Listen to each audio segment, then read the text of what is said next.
செம்மணியில் தொடரும் அவலம். புதிய இடத்திலும் கண்டுபிடிக்கப்பட்ட மண்டையோடு செம்மணி மனித புதைக்குழியில் இதுவரை 45 மனித எலும்புக்கூடுகள் அடையாளம் காணப்பட்டுள்ளதுடன் புதிதாக அகழப்படும் புதைக்குழியிலும் மண்டையோடு ஒன்று அவதானிக்கப்பட்டது. செம்மணி மனித புதைக்குழி அகழ்வுப் பணிகள் தொடர்பாக நேற்று ஊடகங்களுக்கு கருத்து தெரிவித்த போதே சட்டத்தரணி VS தொண்டின் நிரஞ்சன் இதனை தெரிவித்தார். இது தொடர்பில் அவர் மேலும் தெரிவிக்கையில், செம்மணி சித்துப்பாத்தி மனித புதைகுழி வழக்கின் 2ஆம் கட்டத்தின் 10ஆம் நாளான நேற்று சனிக்கிழமை யாழ்ப்பாணம் நீதிவான் A.A. ஆனந்தராஜா முன்னிலையில் அகழ்வு பணி நடைபெற்றது.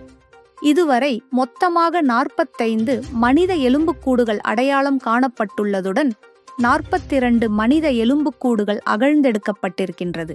இதேவேளை புதிதாக நேற்றைய தினம் 3 எலும்புக்கூடுகள் அடையாளப்படுத்தப்பட்டிருக்கிறது.